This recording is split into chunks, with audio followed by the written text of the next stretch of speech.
this morning.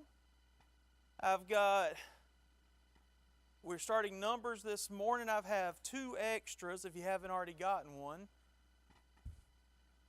I have one, and anybody? Oh, there we go. If you do not have one, if you don't have one, please let me know afterward, and I'll print some more copies this week. All righty. Whew. The madness is about to begin. Talking about VBS. It's about to begin. All right. Before we get in our study and our opening of Numbers, if you will, please pray with me, please.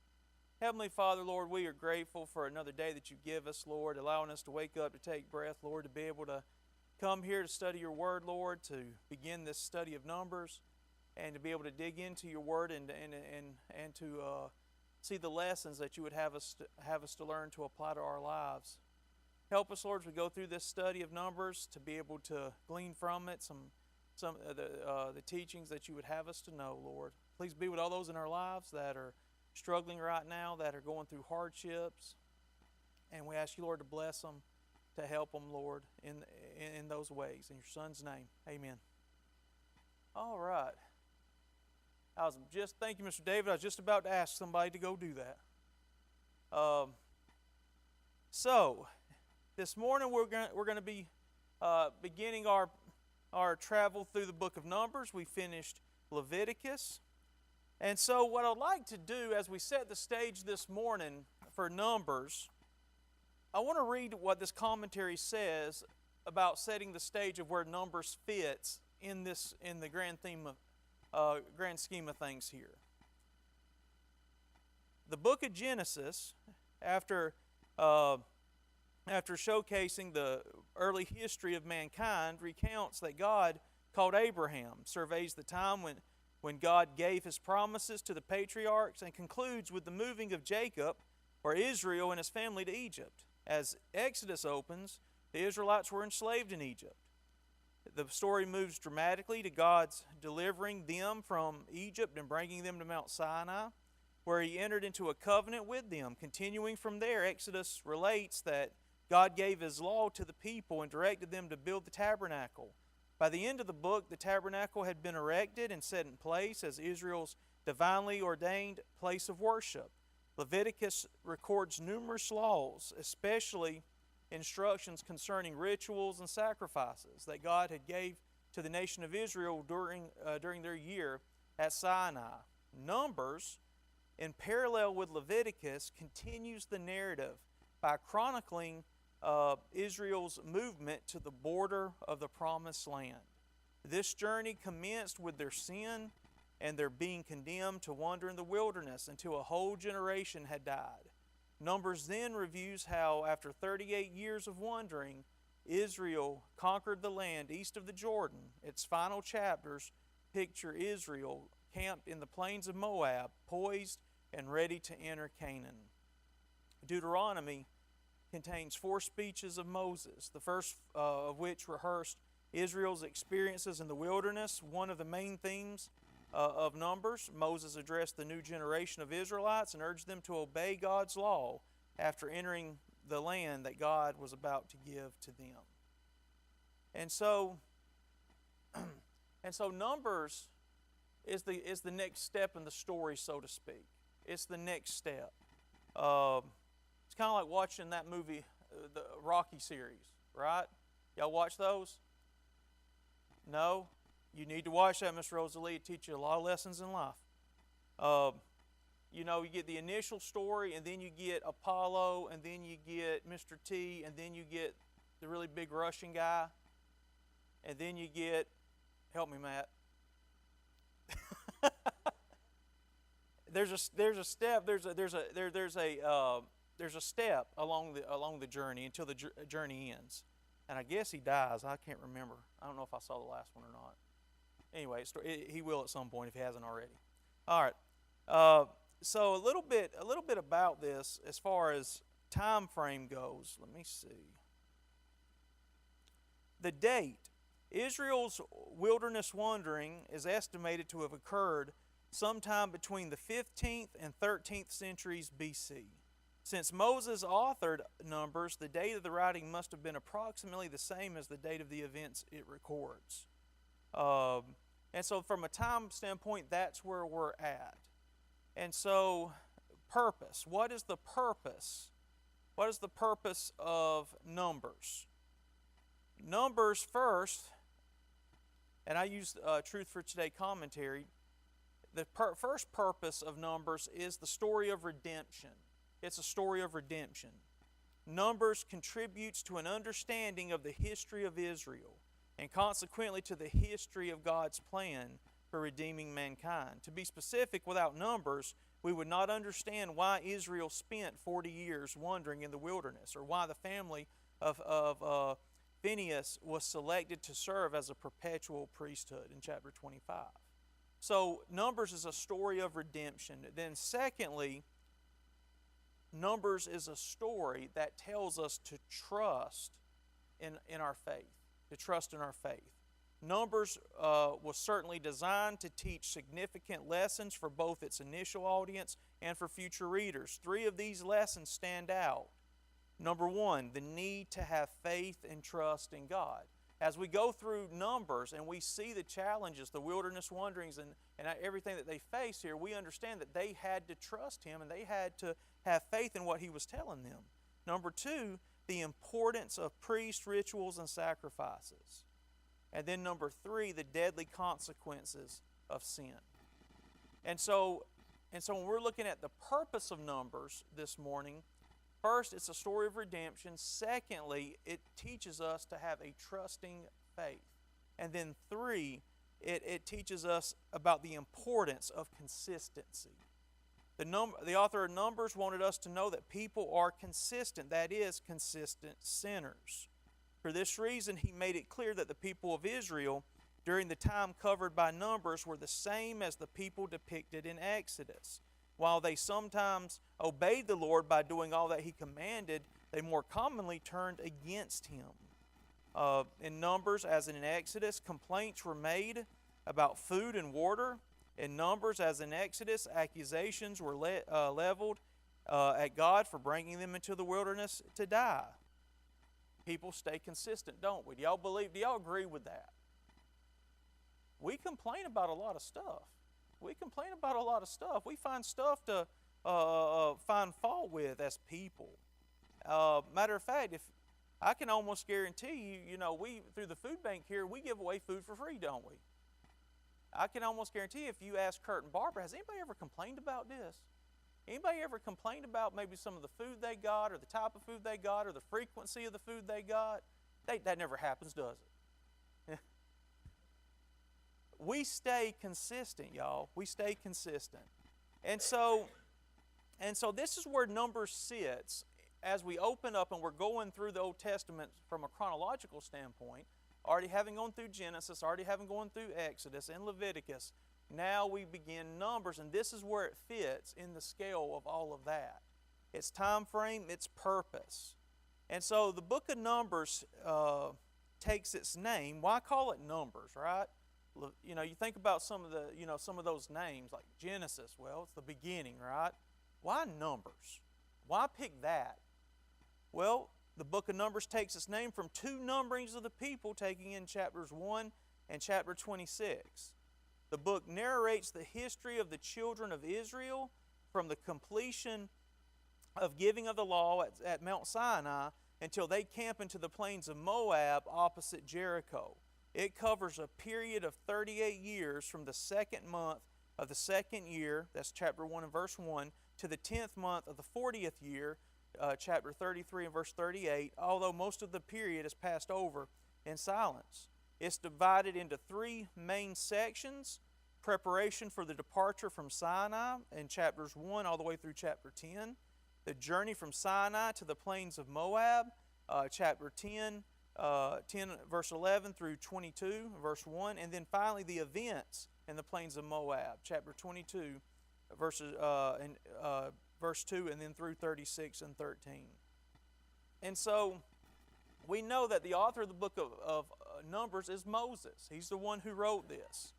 what was interesting about this, Kiel and Delitzsch made these comments about this period of Israel's history. Just as the way from Goshen to Sinai was a preparation of the chosen people for their reception into the covenant of God, so the way from Sinai to Canaan was also a preparation for the possession of the promised land. On their journey through the wilderness, the Israelites were to experience, on the one hand, the faithful watchfulness and gracious deliverance of their God in every season of distress and danger, as well as the stern severity of the divine judgments upon the despisers of their God, that they might learn thereby to trust entirely in the Lord and strive after His kingdom alone. And so with that, this morning, the period of wilderness wanderings records the temptations that faced the children of Israel as they marched toward the promised land. And so I suppose as we get going here, and as they begin these wanderings through the wilderness, what do you think their perception possibly could have been if you were them? All right, so let me rephrase and reframe. All right, you come out of Egypt, right? You get all the way to Sinai. All right, we are ready, right? We are ready to go take the promised land, right? That's what you're looking forward to. That's what you're looking forward to. That's what you're looking forward to. And then what happens? You mess up, right? You make some really bad decisions. And did those decisions come at a consequence? They came with a consequence. That consequence is y'all going to wonder, right?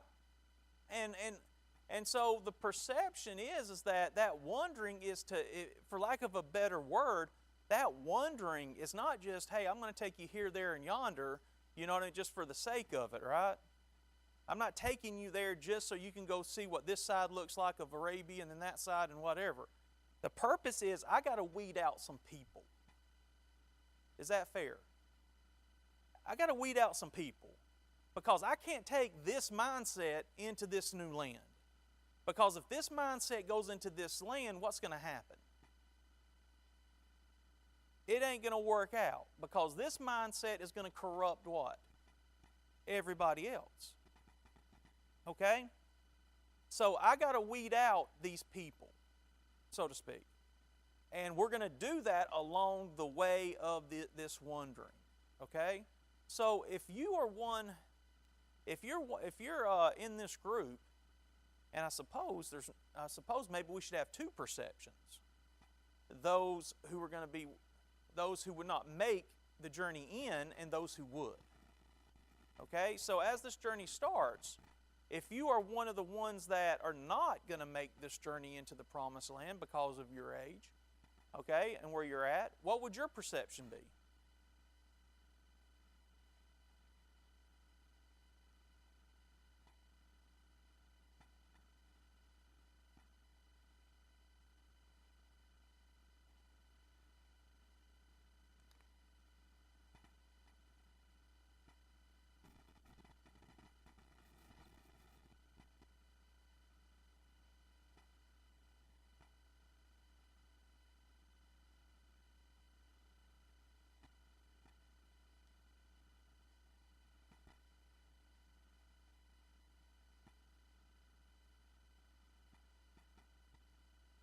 Okay?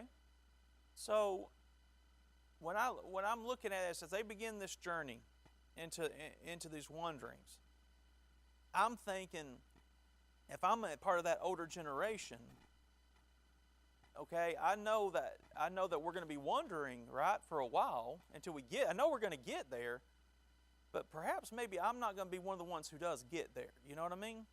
And so, what can I do with the time that I have left? I probably have children, right? Are they going to go into the promised land?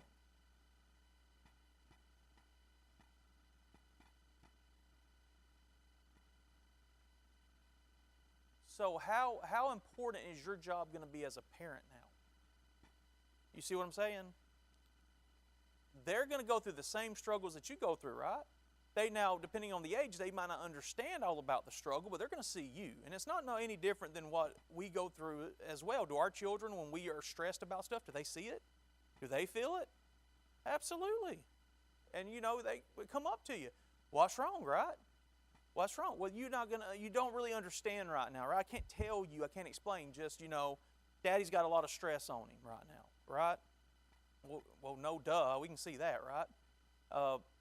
And so with these two different generations, those of the older and those of the younger, it's really going to be on the older to overcome the issues, some of the issues that they're facing, to prepare this younger generation to take the mantle of leadership when they're going to be gone, right?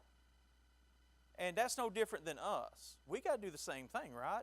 You got to instill the things that are important, the principles that are important for in the life of your children. That job of instilling those principles is when?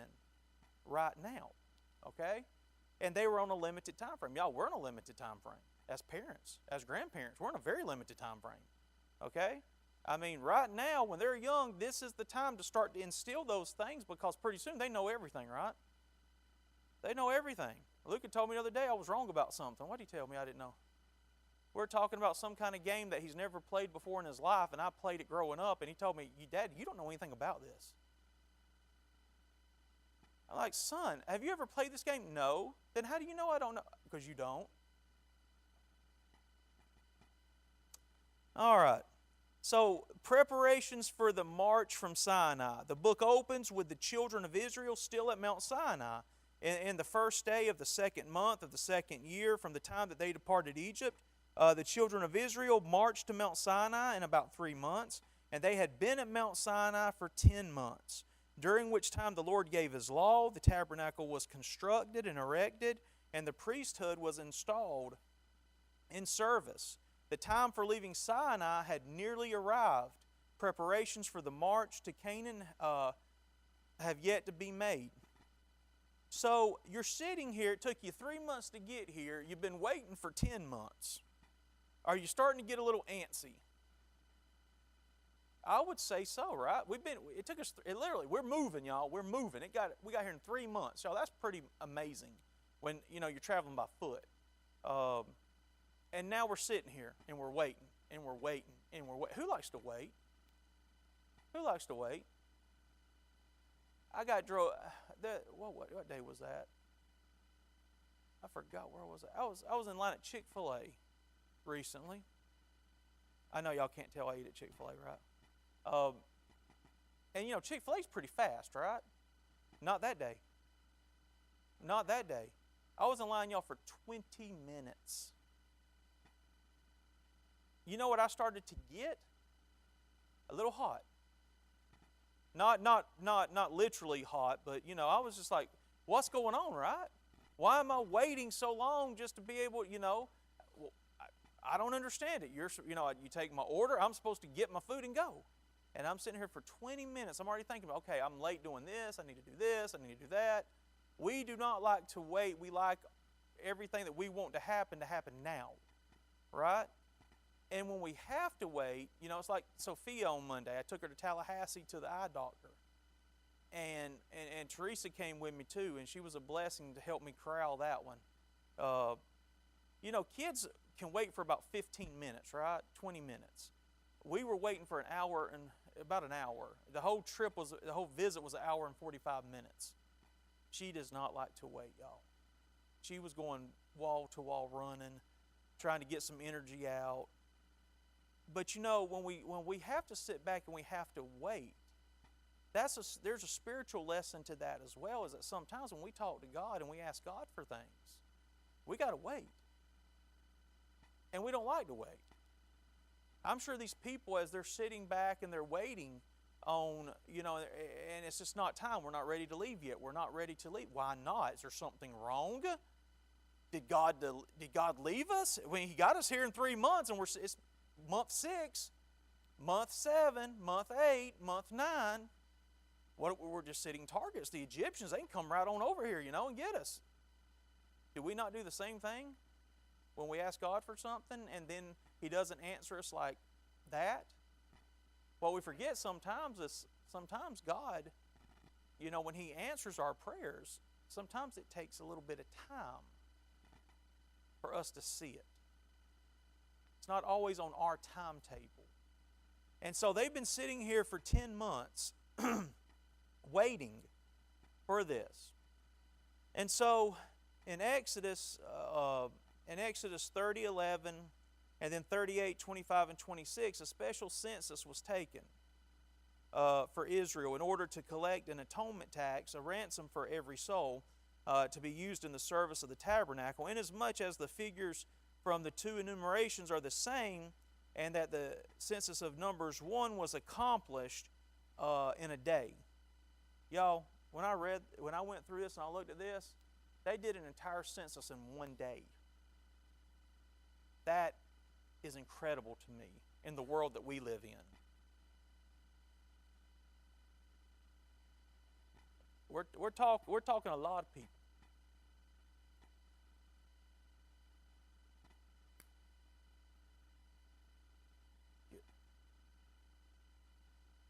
It's to me the level of efficiency was incredible here. I mean, my goodness. I mean, we got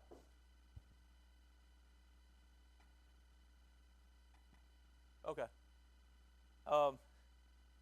We got a world, and we're nowhere near this efficient. My goodness. I mean, we got all this technology that we have, and we can't even count votes on a Tuesday. We got to wait 9 days after that.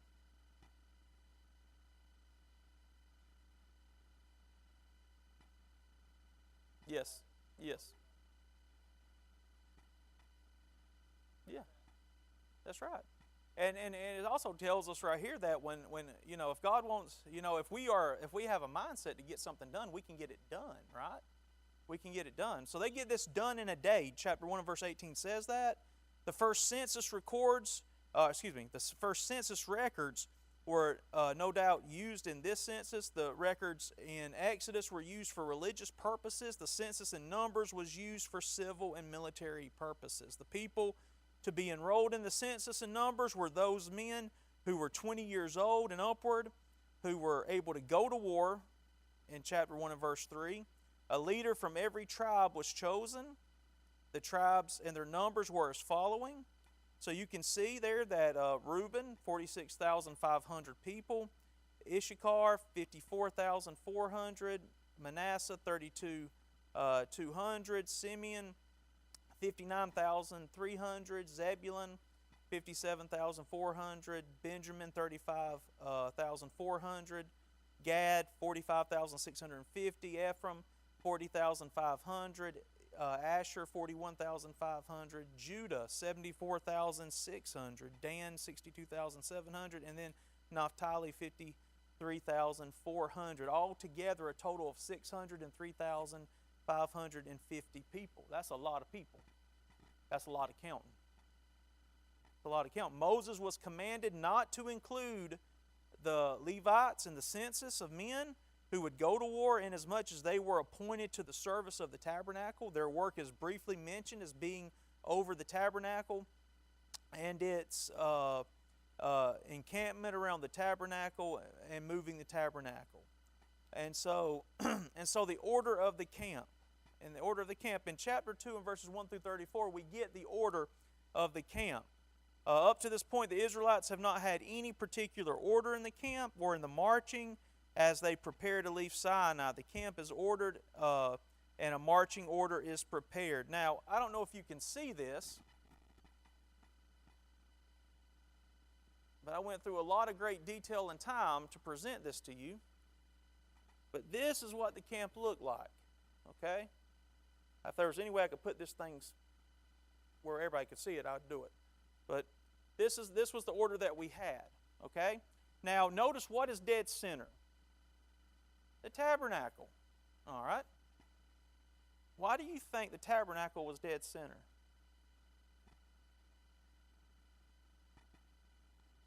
Exactly. All right? The tabernacle all right, in the holies of holies, right, would have the presence of who? God. He should be in the center, correct? And you notice north, south, east, and west. North, south, east, and west. You have you have a group within that from every direction. But with every group in the center, the first group from the tabernacle on any direction was who? The Levites. Okay, they were there. There was a purpose to this. They were encamped right outside the tabernacle. So all the way around, every direction, north, south, east, or west, they're the first group. So you had 4 groups of the Levites. Okay, I'm sorry. So you have Levites here, Levites here, Levites here, and Levites here. They're the first group every direction. Now, Moses himself, Aaron himself, they would have been, I believe, to the east. They would have been to the east. So if you want to talk about which side was more prominent, we probably would have said that.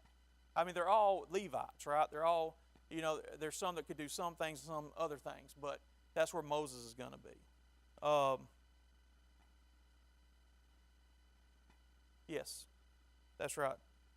As they prepare to leave Sinai, the camp is ordered and a marching order is prepared.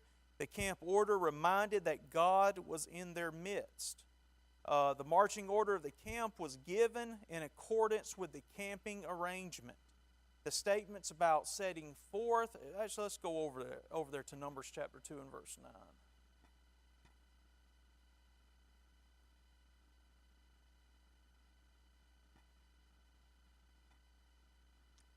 And Numbers chapter 2 and verse 9, all who were numbered according to their armies of the forces with Judah, 186,400. These shall break at the camp first. Go over to verse 16.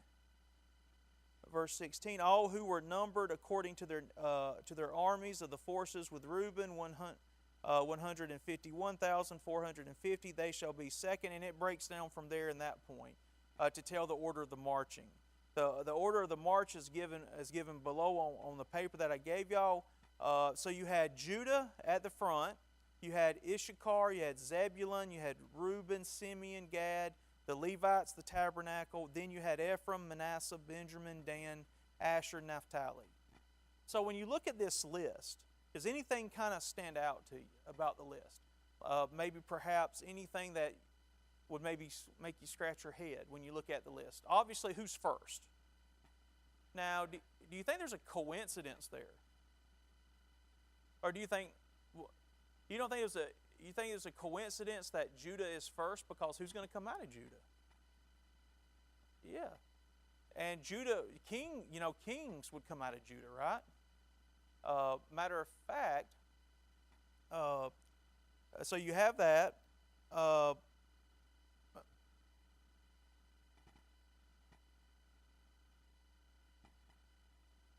So, that's a good question.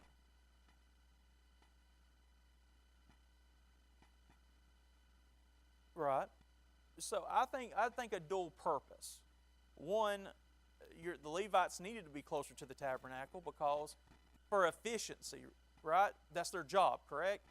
From an efficiency standpoint, you need to be closer to it, right? I mean, if I'm in a nuclear facility, I need my physicists to be where? Close. I need them to be close to deal with any issues. Although somebody once had a T-shirt that worked at a nuclear facility and said, "If you see me running, don't worry, you're already dead."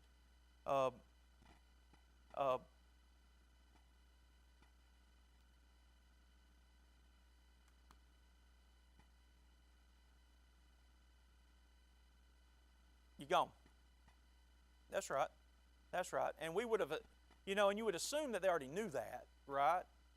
But when we make assumptions, y'all, sometimes it don't go well, right? Some people might, you're right. That would be an added layer of security as well. But then also, when you have a strategic encampment where you have groups on all sides, it leads to what Diane was saying. You also have an added layer of protection as well.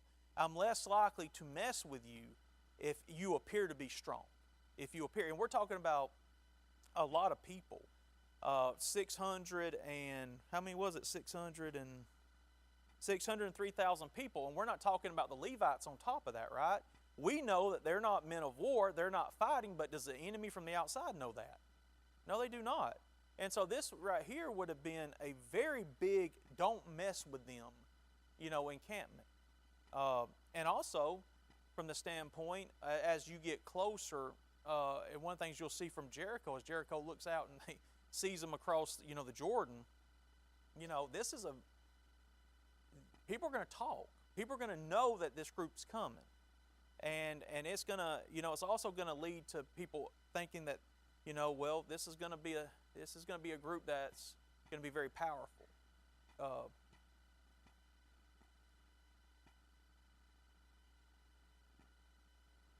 Were they with each tribe as far in the numbering or just in general?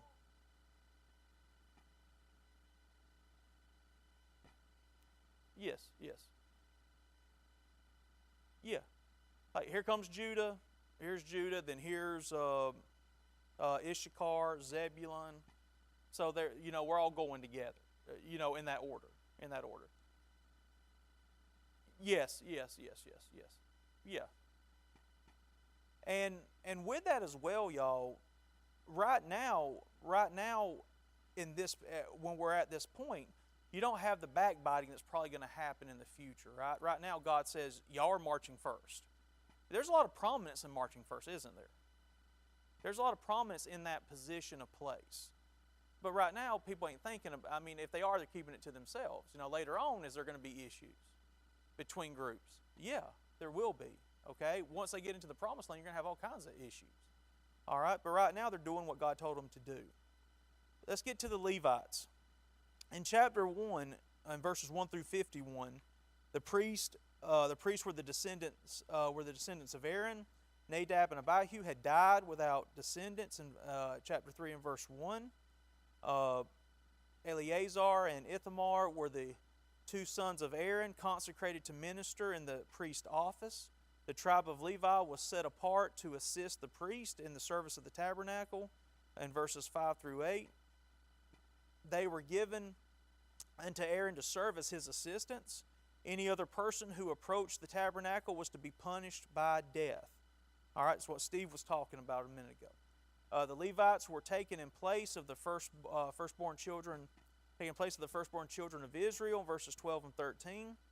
The Levites were numbered by families from 1 month old and upward, verse 15. The descendants of Levi fell into three families. So within the tribe of Levi, there were three families. The Gershonites, the Kohathites, and the Merarites. I had to get some help on that one. I'm sorry?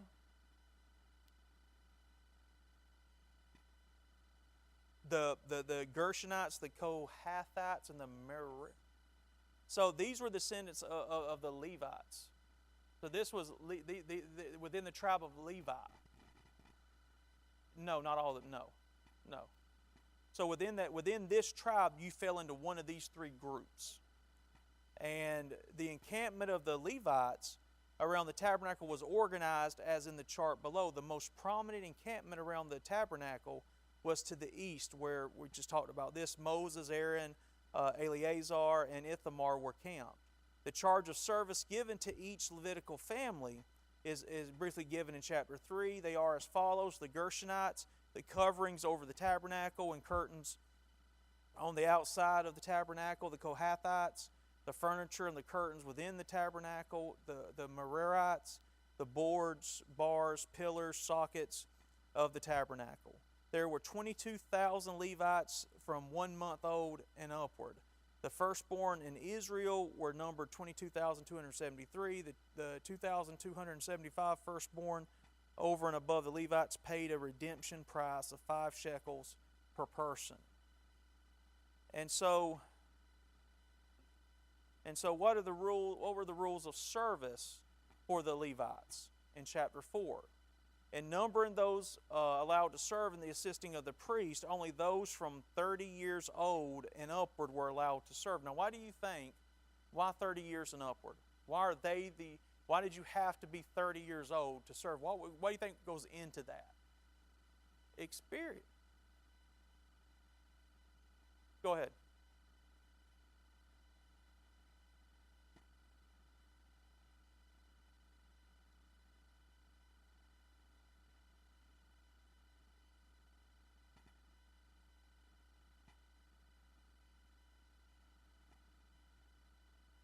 Okay.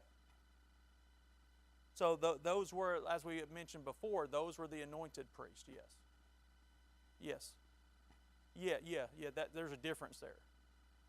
Uh, so, 30 years old. We look at that and we say there needs to be a certain amount of experience you need, right, to do a job, and to be able to do this job, to be able to uh, assist the priest, you need to be 30 years old. At this time, 30 years, is this 30 years old or 30 years old? No. It's just like, if you go back to 100 years ago, is 14 years old the same as our 14-year-old? Not at all. I listened to my grandparents would tell me what they had to do at 10 years old and this and that. Y'all, they were doing way more stuff because they had to, right? They were a lot older from a mental standpoint, physically as well because of the stuff they had to do than where we're at,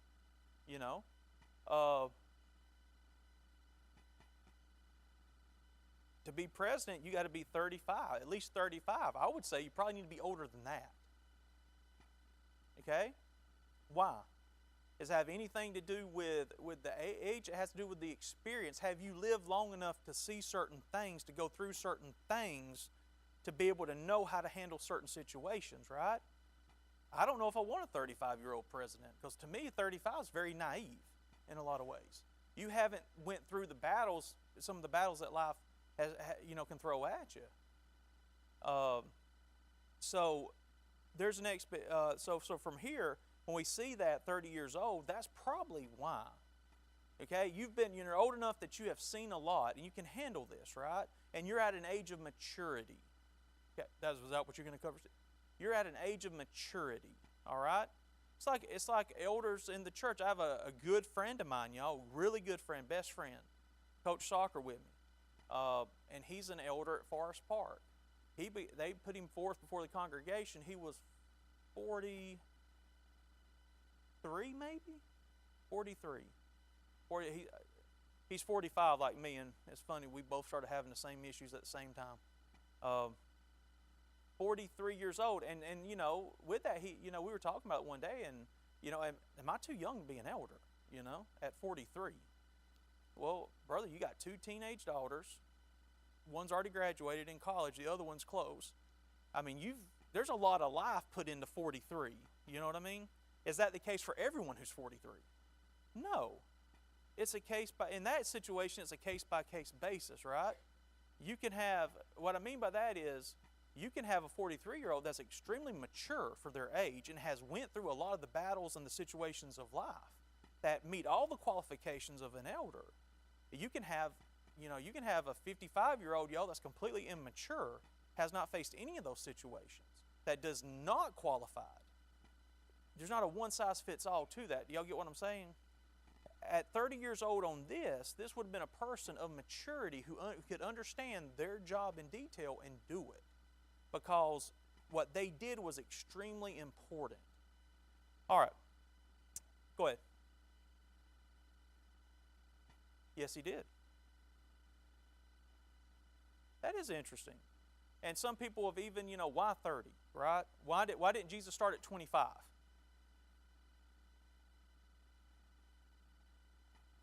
Absolutely.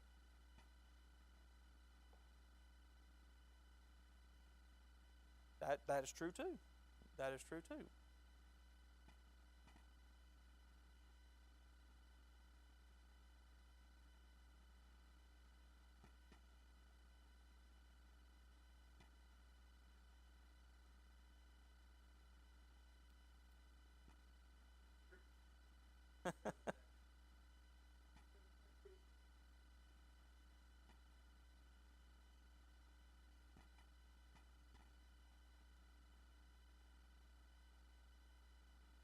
Absolutely.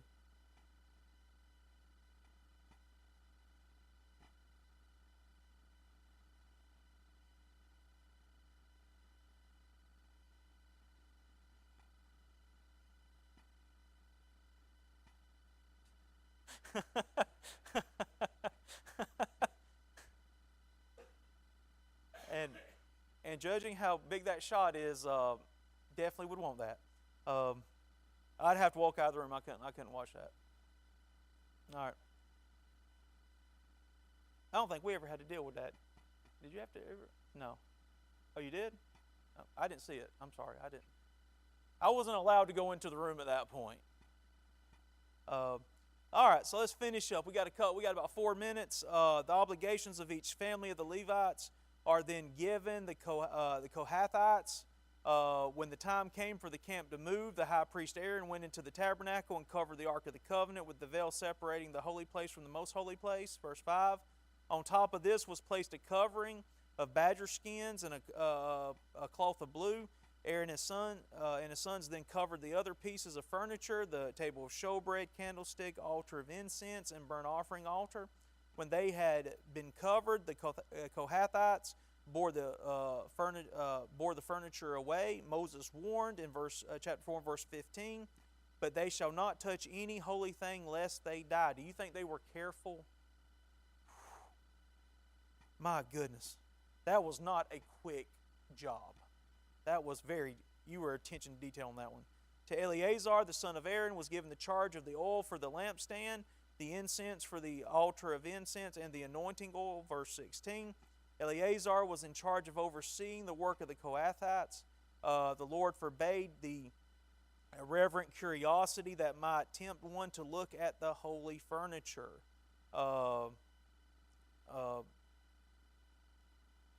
Basically, what God was saying is, make good decisions. You might be curious what this looks like because you haven't seen it, or whatever. Leave it alone. Don't mess with it. The Gershonites were responsible to bear the curtains of the tabernacle and the tent with each of its coverings, the curtains surrounding the tabernacle as the children of Israel traveled from place to place. They served under the oversight of Ithamar. And then finally, the Merarites. The Merarites were responsible to move the pillars of the court, the sockets, pins, cords, boards, bars, etc., on which the curtains hung. They served under the oversight of Ithamar. And so here you have a detailed structure. This is what you do. This is your job as we go from place to place. It's your responsibility to maintain, to take apart, to move this specific detail and do this. And by the way, Ithamar, you're responsible for this. Oversee this. Eleazar, you're responsible for overseeing this. These are your jobs. And so delegation is made here. There's a structure put in place. And so everything would move efficiently the way it needed to. And then finally, we end today with the numbering of the families of Levi. You can see here Kohath, Gershon, Merari, and then we have a total of 8,580.